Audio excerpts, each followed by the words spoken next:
बुद्ध कहते हैं, आपकी खुशी कभी भी इस बात पर निर्भर नहीं करती कि आप कौन हैं और आपके पास क्या है। यह पूरी तरह से इस बात पर निर्भर है कि आप क्या सोचते हैं। क्या आपके द्वारा किए गए कर्मों से आप खुश हैं? क्या आप जो कर्म कर रहे हैं वह दुखी होकर कर रहे हैं, मजबूरी में कर रहे हैं? क्या आप अपने जीवन के प्रति पूरी तरह से समर्पित हैं? क्या वास्तव में आप जीवन ही जी रहे हैं? कहीं आप दुख, चिंता, तनाव, दुविधा, परेशानी, समस्याओं को तो नहीं जी रहे हैं? एक गुरु के 2 शिष्य थे। गुरु अपने दोनों शिष्यों को ध्यान साधना के बारे में सिखा रहे थे। वह उन्हें ध्यान करने के तरीके बता रहे थे। दोनों शिष्य ध्यान साधना कर रहे थे। ध्यान साधना करते करते उन्हें बहुत समय बीत गया था, परंतु उनका ध्यान कभी गहरा नहीं हुआ। इस बात से परेशान होकर वह गुरु के पास गए और उन्होंने कहा, गुरुदेव, बहुत समय हो गया, परंतु अभी भी हमारा ध्यान गहरा नहीं हो सका है। गुरु ने कहा, ध्यान करने के अलग अलग बहुत सारे तरीके हैं, परंतु हमें किसी एक तरीके को पकड़कर लगातार ध्यान करना पड़ता है। और तुम लोग थोड़े समय के लिए ध्यान करते हो, फिर उठ जाते हो। उस ध्यान से कुछ नहीं हो रहा यह सोचकर फिर दूसरी विधि का प्रयोग करते हो, फिर थोड़ी देर बाद उठ जाते हो, फिर किसी तीसरी विधि का इस्तेमाल करते हो और उसमें भी कुछ नहीं हो रहा यह सोचकर फिर उठ जाते हो।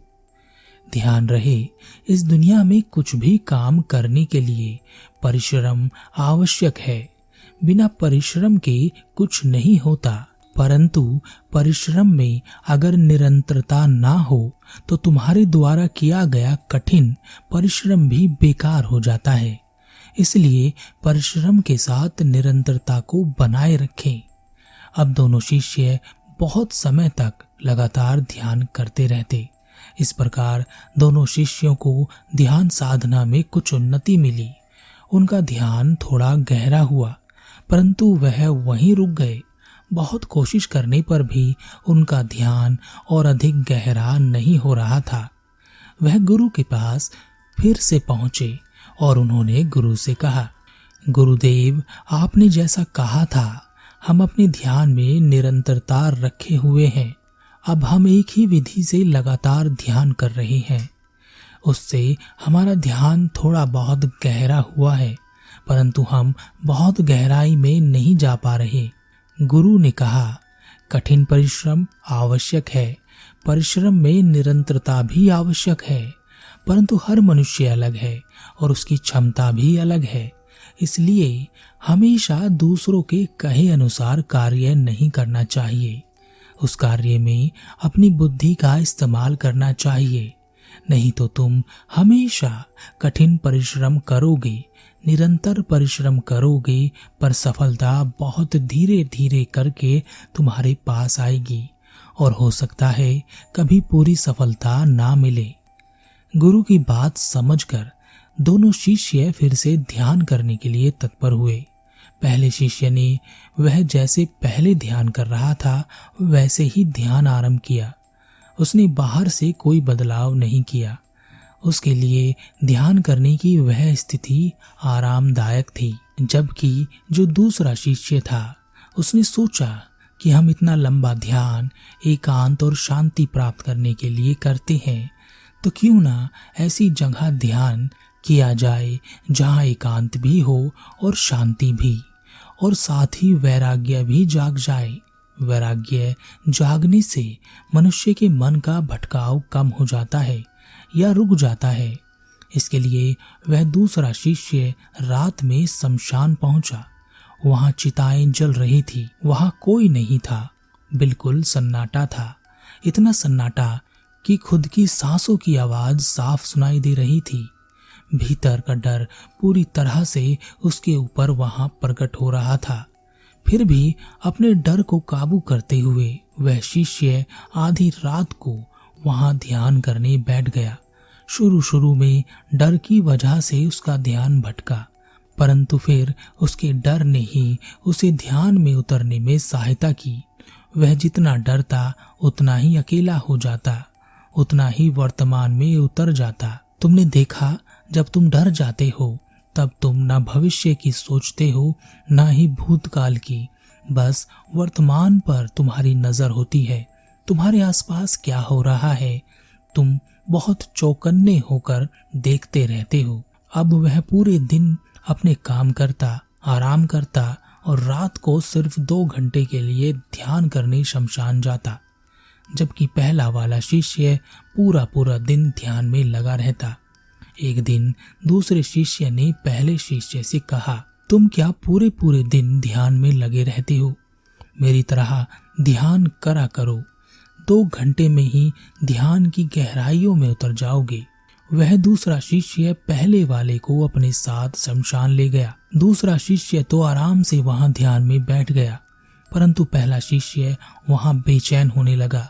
वहां उसका ध्यान नहीं लग रहा था। यह देखकर दूसरे शिष्य ने पहले शिष्य से कहा, क्या हुआ? इतने समय से तुम ध्यान लगा रहे हो और तुम्हारा ध्यान नहीं लग रहा। कैसा ध्यान कर रहे हो? अगले दिन पहले शिष्य ने दूसरे शिष्य से कहा, तुम शमशान में ध्यान लगा लेते हो तो यहाँ आश्रम में तो तुम्हारा ध्यान बहुत आसानी से लग जाएगा। क्या तुम यहाँ ध्यान लगा सकते हो? दूसरे शिष्य ने कहा, क्यों नहीं। वह ध्यान लगाने बैठ गया, पर जल्द ही उसका ध्यान टूट गया। उसने कहा, यहाँ शांति नहीं है, शोर है, आवाजें हैं, और जहाँ शांति नहीं है वहां मैं ध्यान कैसे लगाऊं? दोनों के साथ बड़ी समस्या हो गई थी। वह एक स्थान पर ध्यान लगा पा रहे थे पर दूसरे स्थान पर नहीं। दोनों गुरु के पास वापस पहुंचे और कहा, गुरुदेव, बड़ी समस्या हो गई है। हम दोनों अलग अलग स्थान पर ध्यान लगा रहे थे। हम एक स्थान पर तो ध्यान लगा पाते हैं पर दूसरे स्थान पर नहीं। गुरु ने कहा, किसी भी कार्य को करने के लिए परिश्रम आवश्यक है। कठिन परिश्रम होना चाहिए। परिश्रम में निरंतरता भी होनी चाहिए और उस परिश्रम में बुद्धिमता भी होनी चाहिए। परंतु बुद्धिमता क्या है? किसी काम में आराम ढूंढना बुद्धिमता है या उस काम को कम से कम समय में अधिक से अधिक प्रभावी तरीके से करना बुद्धिमता है? तुम दोनों ने जो खोजा वही तो पाया। तुम आराम खोज रहे थे तो आराम ही तो पाया, और जहां आराम पाया वहीं तो आराम मिलेगा। हर जगह तो आराम नहीं मिलेगा। ध्यान खोजते तो ध्यान पाते। ध्यान को कम से कम समय में अधिक से अधिक प्रभावी कैसे करें, इस पर विचार करते तो अवश्य तुम बुद्धिमता के साथ अब तक ध्यानी हो गए होते। दोनों शिष्यों को गुरु की बात समझ आ गई। अंतर से जो हम पाना चाहते हैं वही हमें मिलता है, भले ही बाहर से हम कुछ और चाह रहे हों। यह अपने आप को धोखा देने के समान है। जो अंतर में है वही बाहर भी होना चाहिए। पहले शिष्य ने बहुत विचार किया और अंत में वह गुरु के पास जा पहुंचा और कहा, गुरुदेव, मैं एक लंबी यात्रा पर जाना चाहता हूँ। मुझे लगता है कि मैं वहां वह खोज सकूंगा जो मुझे चाहिए। वह गुरु की आज्ञा लेकर एक लंबी यात्रा पर निकल गया, जबकि दूसरा शिष्य वहीं आश्रम में ध्यान करने लगा। वह लगातार, निरंतर और अधिक परिश्रम के साथ ध्यान कर रहा था। 3 साल की अपनी लंबी यात्रा पूरी कर पहला शिष्य वापस आश्रम लौट आया। उसके चेहरे पर शांति थी। एक मंद मुस्कान उसके चेहरे पर थी। वह पहले जैसा नहीं था, वह पूरा ही बदल गया था। वह गुरु के पास पहुंचा। गुरु ने उसे देखकर कहा, लगता है तुम्हें वह मिल गया शिष्य जिसकी तुम तलाश कर रहे थे। शिष्य ने कहा, जी गुरुदेव, मैंने वह सत्य खोज लिया जिसके लिए मैं ध्यान कर रहा था। अब मुझे कोई खोज नहीं करनी। यह सुनकर दूसरे शिष्य ने कहा, ऐसा तुम्हें वहां क्या मिल गया कि अब तुम्हें कोई खोज ही नहीं करनी है? पहले शिष्य ने कहा, बस इतना ही पता चला कि जब आप नहीं थे तब भी यह दुनिया आराम से चल रही थी और जब आप नहीं होंगे तब भी यह दुनिया आराम से चल रही होगी। यह जो थोड़ी देर का आपका होना है, इसे उपद्रव बनाने की जगह उत्सव बनाने में अपनी ऊर्जा, अपना जीवन लगाना चाहिए। पर हम हमेशा मातम मनाते रहते हैं। दूसरे शिष्य ने कहा, यह भी कोई बात हुई? तुम किस मार्ग से और कहां कहां गए थे मुझे बताओ, मैं भी जाकर देखना चाहता हूं। आखिर वहां तुम्हें मिला क्या है? पहले शिष्य ने उसे सारा मार्ग समझा दिया। वह शिष्य भी गुरु की आज्ञा लेकर उस लंबी यात्रा पर निकल पड़ा। इस यात्रा में बहुत जोखिम था। वह एक ऐसे मार्ग से गुजरा जहां उसे आदमखोर कबीले ने पकड़ लिया, पर जब उसने पहले शिष्य का परिचय दिया तो उन्होंने उसे छोड़ दिया। फिर वह एक ऐसे गांव में पहुंचा जहां लोग बहुत बीमार थे। वहां महामारी फैली हुई थी। चारों ओर मातम बना हुआ था। जैसे तैसे अपने आप को बचाकर वह उस गांव से निकला। वह मार्ग से आगे बढ़ता जा रहा था। रास्ते में उसने देखा कि कुछ लोग एक औरत को पत्थर से मार रहे हैं। वह उसे मार देना चाहते हैं। वह उसे बदचलन, पापी और ना जाने ऐसे ही बुरे बुरे शब्द कहते और पत्थर से मारते जाते, और वह औरत चिल्ला चिल्ला कर उसे छोड़ देने की प्रार्थना कर रही थी। वह शिष्य उन लोगों और उस औरत के बीच में आ गया। उसने कहा, अरे तुम क्या कर रहे हो? तुम पाप कर रहे हो। क्या पिछले कुछ वर्षों से तुम्हारे गांव में अच्छी फसल नहीं हो रही? क्या तुम्हारे गांव में खुशहाली नहीं है? वह इस औरत की वजह से है। इसका भाग्य यही है कि यह जिस गांव में रहेगी उस गांव का भाग्य हमेशा चमकता रहेगा, और अगर यह मर गई तो तुम्हारा दुर्भाग्य तुम्हारे सर पर होगा, और यह तुम्हारे कर्मों की वजह से होगा। उस शिष्य की बात सुनकर गांव वाले घबरा गए और उन्होंने उस औरत से माफी मांगी और उसे अपने गांव वापस ले गए। उस औरत ने शिष्य का धन्यवाद किया और उसे कुछ भोजन उसकी यात्रा के लिए दिया। वह अपनी यात्रा पर आगे बढ़ गया। बहुत चलने के बाद वह एक नगर में पहुंचा। वहां बहुत उपद्रव मचा हुआ था। दो भाई एक दूसरे को मारने के लिए तैयार थे। जमीन का विवाद था। दोनों को जमीन चाहिए थी। पिता की मृत्यु हो चुकी थी। पिता का शरीर अभी वहीं पड़ा था। वह शिष्य वहां पहुंचा और उसने कहा, जब तुम दोनों नहीं रहोगे तो इस जमीन का उपभोग कौन करेगा? जमीन का उपयोग करने के लिए तुम्हारा होना तो आवश्यक है। पहले यह बताओ कि तुम दोनों में से मरने वाला कौन है? दोनों भाइयों ने एक दूसरे की तरफ उंगली उठा दी। शिष्य ने कहा, सही सही बताओ, कौन मरने वाला है? दोनों भाई एक दूसरे को मारने का दावा करने लगे। शिष्य ने कहा, मैं तुम्हें बताता हूं कि कौन मरेगा। तुम दोनों एक दूसरे को मार दोगे, या तुम दोनों में से कोई एक मरेगा और उसके परिवार का कोई और सदस्य दूसरे को मार देगा। इसी तरह तुम पीढ़ियों तक एक दूसरे को मारते रहोगे, पर इस जमीन का उपयोग तुम दोनों में से कोई ना कर सकेगा। यह न कभी तुम्हारी थी और न कभी तुम्हारी होगी। अपने मरे हुए पिता से पूछो, क्या यह जमीन वह अपने साथ लेकर जा रहे हैं जो कभी उनकी थी? उन दोनों भाइयों को शिष्य की बात समझ आ गई और उन्होंने जमीन का विवाद बातचीत से सुलझा लिया। वह शिष्य वहां से आगे बढ़ गया। अपनी इस यात्रा में उसने बहुत जोखिम देखे, बहुत दुख और कष्ट देखे, कुछ सुख भी देखे। उसने देखा कि मनुष्य आपस में बिना किसी बात के ही लड़ रहे हैं। सब किसी दौड़ में शामिल हैं, पर यह दौड़ कहाँ तक जाती है किसी को पता ही नहीं है। सब आंख वाले अंधे होकर घूम रहे हैं। किसी को चैन नहीं, किसी को शांति नहीं। सुख चाहिए और सुख के लिए दुखी होकर घूम रहे हैं। अपनी इस लंबी यात्रा में वह शिष्य एक ऐसे स्थान पर पहुंचा जो रेगिस्तान था। वहां बहुत कड़ी धूप थी। उसका भोजन भी समाप्त हो गया था और वह भूखा प्यासा उस रेगिस्तान को पार कर रहा था, पर वह उस रेगिस्तान को पार ना कर सका। वह गिर गया। गरम तपती हुई रेत उसके शरीर को जला रही थी। उसकी सांसें बहुत तेज चल रही थी। उसने आंखें बंद कर ली और परम शांति का अनुभव किया।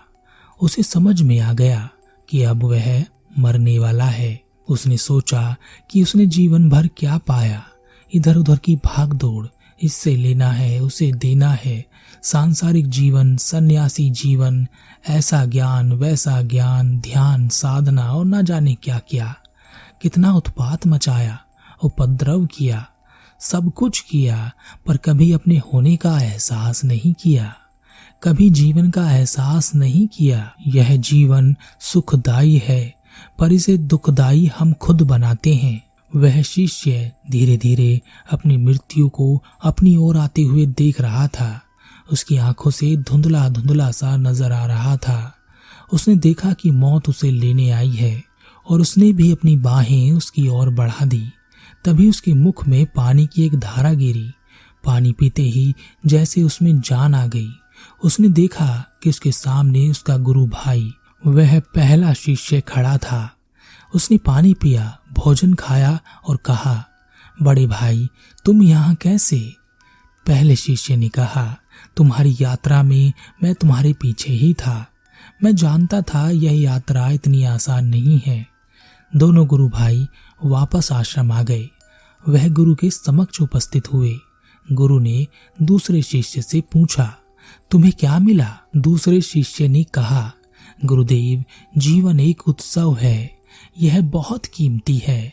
इस दुनिया की कोई भी चीज देकर आप इसे वापस नहीं ले सकते।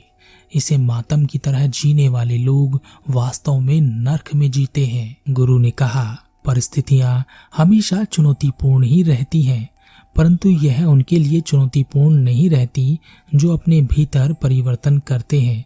हमें एक काम पसंद नहीं है तो हम दूसरा काम शुरू करते हैं, फिर तीसरा और फिर चौथा काम शुरू करते हैं, पर हर बार हम यह नहीं समझ पाते कि काम बदलने की जरूरत नहीं है, हमें अपने आप को बदलना है। हमारे भीतर कुछ ऐसा है जो कोई भी कार्य पूरा किए बिना ही हार मान लेता है। उसे बदल दोगे तो हर काम पहला, दूसरा, तीसरा या चौथा सब पूरे करोगे। दोनों शिष्य फिर से ध्यान साधना में लग गए। इस बार उन्होंने अपने भीतर परिवर्तन किया। अब वह बहुत शोर शराबे वाली जगह पर भी बैठकर शांति में उतर जाते थे, ध्यान में उतर जाते थे। वह अध्यात्म के मार्ग पर भीतर की ओर निकल पड़े। तब उन्होंने उस परम शांति को खोजा जो तुम्हारे अस्तित्व को भी, तुम्हारे होने को भी, होने के एहसास को भी समाप्त कर देती है। पर फिर भी तुम होते हो, पर अकेले नहीं, इस ब्रह्मांड के साथ एक। कुछ लोग हार्ड वर्क करते हैं, कुछ लोग निरंतर हार्ड वर्क करते हैं और कुछ लोग स्मार्ट वर्क करते हैं। पर हार्ड हो या स्मार्ट हो, अगर आप वहाँ खुशी नहीं ढूंढ पा रहे तो दोनों ही बेकार हैं। ध्यान, कुंडली, चक्र, अध्यात्म, इनमें बहुत बड़ी बड़ी बातें हैं, पर अगर एक छोटी सी बात समझ आ जाए तो यह सब बेकार है। और वह यह है, जीवन एक उत्सव है, इसे मातम मत बनाएं। कुछ लोग तो ध्यान, अध्यात्म, ईश्वर, भगवान, जीवन मरण की खोज भी नर्क के समान करते हैं। वह पीड़ित है क्योंकि ध्यान नहीं लगता, वह पीड़ित है क्योंकि भगवान नहीं मिलता, वह पीड़ित है क्योंकि कोई मर गया है, वह पीड़ित है क्योंकि वह मर जाएंगे, पर वह खुश नहीं है कि वह जीवित है।